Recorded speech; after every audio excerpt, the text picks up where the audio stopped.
श्री शिवाय नमस्तुभ्यम। 2 अगस्त को है श्रावण माह की शिवरात्रि। जी हाँ, और गुरु जी पंडित जी प्रदीप मिश्रा जी आप सभी को पता है कि ऑनलाइन अभिषेक पूजन कराने वाले हैं।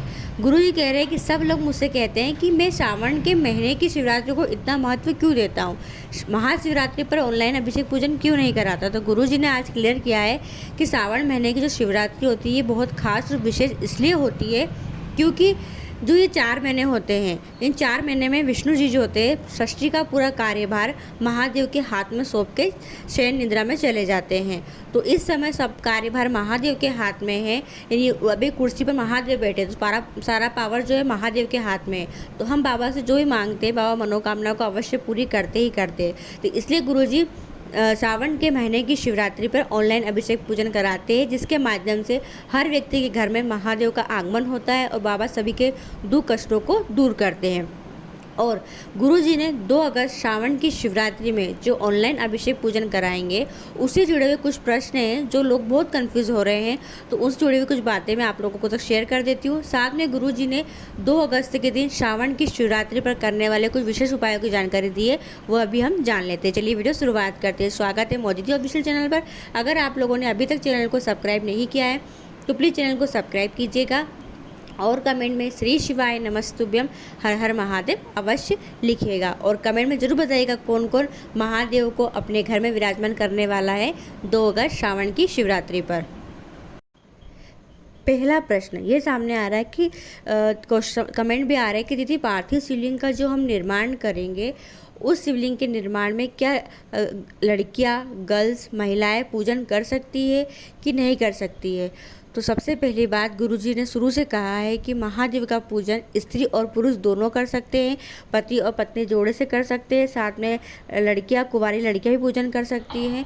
तो अगर आपके घर में पार्थिव शिवलिंग का निर्माण करके आप ऑनलाइन अभिषेक पूजन कर रहे हैं तो पुरुष और महिलाएं दोनों बैठकर पूजन कर सकते हैं। घर का प्रत्येक व्यक्ति पूजन में शामिल हो सकता है। दूसरा बात ये प्रश्न आ रहा है कि दीदी जो हम पूजन करेंगे उसमें जो सामग्री हम महादेव को समर्पित करेंगे उस सामग्री का हमें करना क्या है बाद में, और महादेव का विसर्जन कब करना है। तो गुरुजी ने अभी जो कथा हुई थी छत्तीसगढ़ में, उस कथा में गुरुजी ने बताया है कि आपको क्या करना है। जैसे आपने अपने घर के अंदर पार्थिव शिवलिंग बनाकर पूजन किया है, समय क्या है, समय शाम को 7 से 8 के बीच में पूजन होगा। तो पूजन जब पूरा हो जाएगा 8 बजे तक आपका, उसके बाद उसी समय आपको विसर्जन भी करना है। आप क्या करें, पूरी पूजा अर्चना कर ले, उसके बाद जब पूजा हो जाए घर के बाहर आंगन में या घर के ओटले पर एक टब में, एक बाल्टी में या एक बर्तन में जल भरकर रख दें। फिर क्या करें, जहाँ आपने पूजन किया है वहाँ से आप उस थाली को, यानी थाली में बनाएंगे आप शिवलिंग, उस थाली को अपने मस्तिष्क पर रखकर, सिर पर रखकर फिर बाहर की ओर निकले और फिर बाबा का विसर्जन कर दे। यानी आपको जिस दिन शिवलिंग का पूजन करेंगे पार्थिव शिवलिंग का 2 अगस्त को शाम को, उसी समय आपको रात्रि में ही बाबा का विसर्जन भी करना है। तीसरी बात है कि जब हम विसर्जन करेंगे तो हमने जो सामग्री समर्पित की है, जैसे चावल के दाने, गेहूँ के दाने, कमल गट्टे, बेलपत्री, अन्य सामग्री जो हमने समर्पित की, उन सामग्री का करना क्या है, तो वो सब सामग्री आपको विसर्जन ही करना है। तो उस समय तो उस पात्र में आप कर लेंगे, उसके बाद आप क्या करें, किसी भी गमले में, क्यारी में डाल दे, या जहाँ आप फूल पत्ते ठंडे करते हैं वहाँ पर बाद में जाकर विसर्जन कर सकते हैं। चौथी बात यह है कि हमने जो बाबा को भोग लगाया है उस भोग का हम सेवन कर सकते हैं कि नहीं। तो बिल्कुल प्रसादी ग्रहण कर सकते हो, और उस प्रसादी को आपको, उन फलों को, उन मिठाइयों को आपको उसी दिन खाना है, क्योंकि गुरुजी ने बताया है कि हम जो महादेव को भोग लगाते हैं उस भोग का सेवन हमें उसी दिन करना रहता है। रात्रि में बाबा का प्रसाद नहीं रखते हैं, क्योंकि अगले दिन वो प्रसाद किसी और के भाग्य में चला जाता है और किसी और के भाग में चला जाता है। तो हमें क्या करना है, जिस दिन 2 अगस्त को हम जब पूजन करेंगे ना, तो पूजन पूरी हो जाए, विसर्जन हो जाए, उसके बाद सब लोग आपस में बैठकर उस प्रसाद को ग्रहण कर सकते हैं। 5वीं बात यह है कि हम पार्थिव शिवलिंग का निर्माण कितने करें, 1 बनाएं, 2 बनाएं। तो गुरुजी ने कहा है पार्थिव शिवलिंग का निर्माण अगर आपके घर के व्यक्ति चाह रहे हैं कि हम अपने अलग अलग शिवलिंग का निर्माण करके पूजन करें तो वैसे भी कर सकते हो, या घर का कोई एक व्यक्ति एक शिवलिंग बना ले और शिवलिंग बनाकर आप उनका पूजन अर्चन कर सकते हो। छठी बात है, अगर गुरुजी ने जो सामग्री आपको बताई है उन सामग्री में से कोई भी सामग्री अगर आपको नहीं मिल रही है तो आप परेशान ना हो, चिंतित ना हो। गुरुजी ने कहा है आप तो यदि कोई सामग्री नहीं मिलती है, अगर मान लो आपको कमलगट्टे नहीं मिल पा रहे, आपको लाल पुष्प नहीं मिल पा रहे, आपको या तो बेलपत्री नहीं मिल पा रही है, तो आप उसकी जगह पर एक चावल का दाना भी समर्पित कर सकते हैं। छठा प्रश्न ये सामने आया है कि हमें जो शिवलिंग बनाना है वो शिवलिंग हम किस जगह पर रख के, यानी कहाँ पे रख के बनाएं। किसी पटिए पे रखें, पाटे पे रखें। तो गुरुजी ने पहले ही बताया है कि जब आप शिवलिंग बनाओगे तो एक थाली में या एक बर्तन के अंदर आप शिवलिंग बनाइएगा। सबसे पहले ध्यान रखें, एक बेलपत्री रखें, जैसा कि आपको वीडियो में दिख रहा है। पहले एक बेलपत्री रखें, उस बेलपत्री के ऊपर फिर आपको शिवलिंग बनाना है। जब आप शिवलिंग बनाएंगे तो जलाधारी अवश्य बनाएं। और आप उसके अलावा नंदी जी बनाना चाहते हैं तो बना सकते हैं, पर गुरुजी ने कहा एक शिवलिंग बना के जलाधारी आप बना सकते हैं। छठा सातवां प्रश्न ये आ रहा है कि शिवलिंग जब हम बनाएंगे तो कौन सी मिट्टी लें, कहाँ की मिट्टी लें। तो ध्यान रखो, अगर आप किसी बाहर जाकर बाग बगीचे की मिट्टी ला रहे हैं तो सबसे पहले उस मिट्टी को घर में प्रवेश करने के पहले मिट्टी को शुद्ध करना है। यानी मिट्टी जब आप लेकर आए उस मिट्टी में गंगा जल छींट ले, उसके बाद घर में लेकर आए। घर में लाके जब आप शिवलिंग बनाए तो सबसे पहले मिट्टी के अंदर आपको गंगा जल तो छींट लोगे आप, उसके बाद आपको पंचामृत मिलाना है। पंचामृत नहीं मिला पाओ तो माखन की टिकिया आती है मार्केट में, जो आपको दूध डेयरी की दुकान पे मिल जाएगी, वो आप मिक्स कर ले। और उसके बाद काली मिर्ची पीस के अवश्य डालें। जी हाँ, गुरुजी ने कहा है काली मिर्ची पीस के अवश्य डालें। पहले की कथा में गुरुजी ने बताया था। तो ये सब सामग्री आपको शिवलिंग बनाने की मिट्टी के अंदर मिलाना है। और आप चाहो तो अपने घर में जो भी गमला हो, तुलसी माता को छोड़कर जो भी गमला हो, उस गमले की मिट्टी से भी शिवलिंग का निर्माण आप कर सकते हो। अब हम जान लेते हैं कि गुरुजी ने इस बार 2024 में जो श्रावण अभिषेक पूजन करा रहे हैं उसमें नई चीज़ें क्या सामग्री में ऐड की है। तो सबसे पहले आपको लेना है 1 लोटा जल। अब 1 लोटा जल के अलावा आपको एक पात्र में अलग से जल भरकर भी रखना है, क्योंकि गुरुजी कराते हैं, अभिषेक कराएंगे। तो 1 लोटा जल तो आप पूजन में ले लेंगे, बाकी आपको जल जो है अधिक मात्रा में लेकर भी रखना है। तो एक बाल्टी में जल भर लें या एक घगरे में, एक टब में तो नहीं, आप एक आपके जो पीने के बर्तन होते हो उसमें आप जल भर के एक्स्ट्रा में रख लीजिएगा। दूसरी सामग्री आपको लेना है गेहूं के 21 दाने। जी हाँ, गेहूं के 21 दाने। ध्यान रखें दाने 21 इकट्ठे गिन लें, क्योंकि गुरुजी जब चढ़वाएंगे ना अभिषेक पूजन में तो इकट्ठे दाने चढ़वाते हैं, ऐसा नहीं कि एक चढ़ाना रहते हैं। तो पहले से 21 दाने गिन के रख लेना। जब गुरुजी कहेंगे गेहूं के दाने समर्पित कीजिए तो 21 गेहूं के दाने आप समर्पित कर दीजिएगा। ये होते हैं वंश वृद्धि के लिए चढ़वाए जाते हैं। तीसरा गुरुजी ने बताया है कमलगट्टे 5।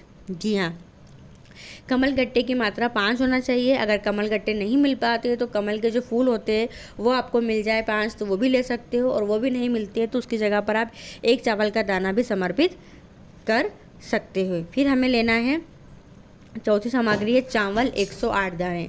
जी हाँ, ये चावल जो 108 दाने हैं वो घर के प्रत्येक व्यक्ति से चढ़वा दीजिएगा आप। तो जी हाँ, यानी जितने आपके मेंबर है सभी अलग अलग गिन के रख ले 108 चावल के दाने। जब गुरुजी कहे तो अपनी मनोकामना बोलकर आप 108 चावल के दाने समर्पित कर दीजिएगा। 5वां हमें लेना है काली मिर्ची।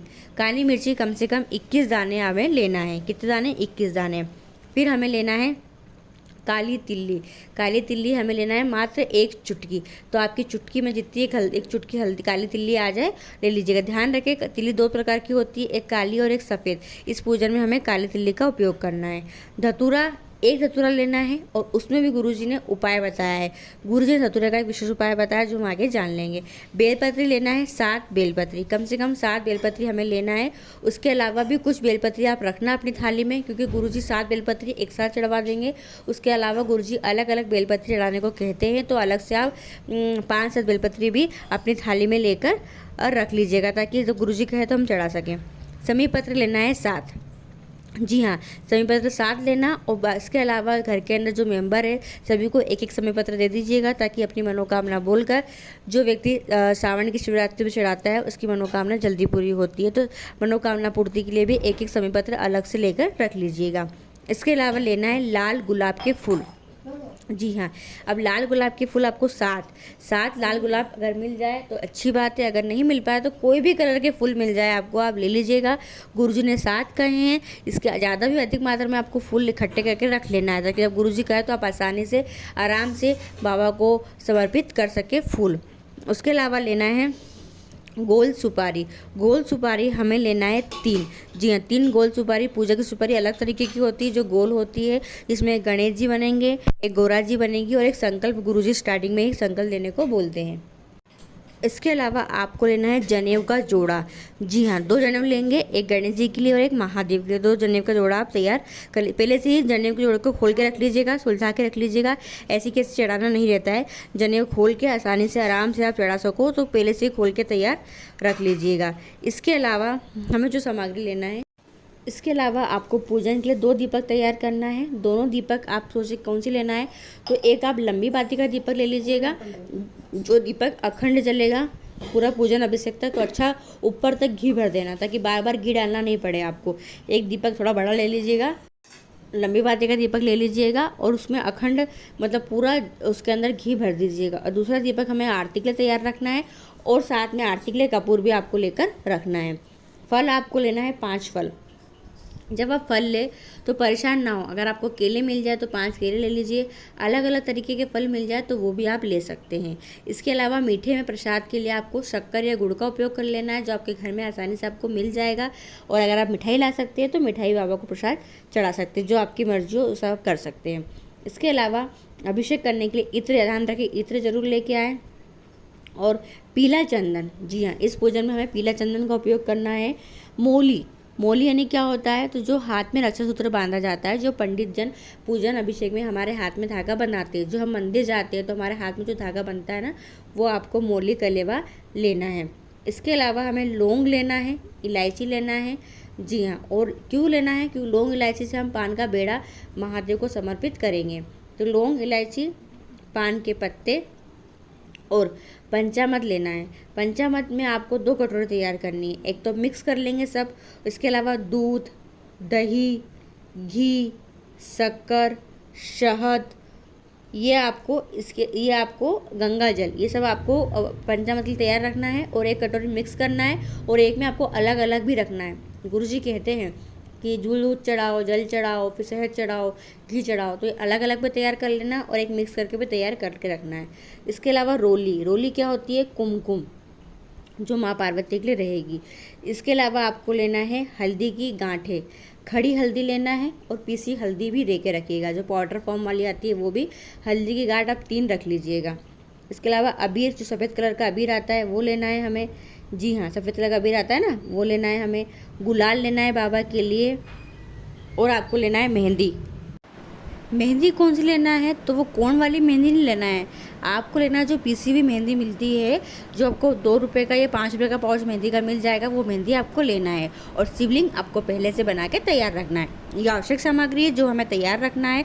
ध्यान रखें कि 7 बजे के पहले यानी कि 6:30 बजे ही आपको तैयारी करके रखना है, जबकि 7 बजे की वैसे आपको पूजन शुरुआत कर लेना है। अब आपको करना है कुछ विशेष उपाय, जो करना है 2 अगस्त शिवरात्रि के दिन। अगर आप पूजन अभिषेक भी नहीं कर पाए तो आपको उस दिन अपनी मनोकामना के लिए 3 दीपक अवश्य लगाना है। जी हाँ, वो दीपक कहाँ लगेंगे, तो 3 दीपक में पहला दीपक लगेगा बेलपत्री के वृक्ष के नीचे। जी हाँ, दूसरा दीपक लगेगा आंवला के वृक्ष के नीचे और तीसरा दीपक लगेगा शिवालय में यानी महादेव के सम्मुख। ये तीनों दीपक आपको गोल बाती के लेना है, घी के दीपक लेना है। आप चाहो तो आटे के बना सकते हैं या माटी के दीपक भी ले सकते हैं। शिवरात्रि के दिन ये 3 जगह अगर हम जिस भी मनोकामना से दीपक लगाएंगे, वो मनोकामना बाबा अवश्य पूरी करेंगे ही करेंगे। दूसरा उपाय, गुरुजी ने कहा है जो गुरुजी ऑनलाइन अभिषेक पूजन कराएंगे तो हम चढ़ाएंगे 7 बेलपत्री। तो 7 बेलपत्री में से आपको कोई एक बेलपत्री उठाकर अपनी मनोकामना बोलकर अपने पास रख लेना है। जी हाँ, यानी आपने 7 बेलपत्री चढ़ाइए, पूरी पूजन हो जाएगी। उसके बाद विसर्जन करने के पहले 7 बेलपत्री में से एक बेलपत्री अपनी मनोकामना बोलकर उठा लीजिएगा और अपने पास रख लीजिएगा। तीसरा उपाय, गुरुजी ने कहा है अगर आपके घर में बहुत ज़्यादा लड़ाई झगड़े कलेश होते हैं, बिल्कुल भी नहीं बनती है, पति पत्नी विवाद चल रहा है, सास बहू में विवाद चल रहा है, भाई भाई में लड़ाई झगड़े हो रहे हैं, बिल्कुल भी बनती नहीं है, प्रेम नहीं है, हमेशा हर बात पे लड़ाई झगड़े कलेश बने रहते हैं, घर में कोई खुशहाली का वातावरण नहीं रहता है, तो आप क्या करें, शिवरात्रि के दिन या तो शिवालय में या फिर अपने घर में जो आप शिवलिंग बनाकर पूजन करेंगे, वहाँ पर एक धतूरा आपको समर्पित करना है और उस धतूरे के ऊपरी भाग पे यानी आगे के भाग पे आपको लाल चंदन लगाना है। जी हाँ, यहाँ पे आपको लाल चंदन लगाना है और उसके पीछे डंडी पर आपको पीले चंदन का लेपन कर लेना है। एक धतूरा आपको महादेव को समर्पित करना है शिवरात्रि के दिन। और फिर देखिएगा आपके घर में लड़ाई झगड़े कलेश कितनी जल्दी दूर होते हैं। तो कुछ विशेष उपाय है जो आप शिवरात्रि के दिन 2 अगस्त को कर अपनी मनोकामना को पूरा कर सकते हैं। वीडियो पसंद आती है या वीडियो में बताए गए उपाय जानकारी में आपको कोई कन्फ्यूज़न हो, कुछ पूछना हो तो आप कमेंट करके पूछ सकते हैं, या फिर Instagram ID Modi the official पर भी डायरेक्ट मैसेज करके आप बात कर सकते हैं। वीडियो पसंद आए तो और लोगों तो जरूर शेयर कीजिएगा। श्री शिवाय नमस्तुभ्यम। हर हर महादेव।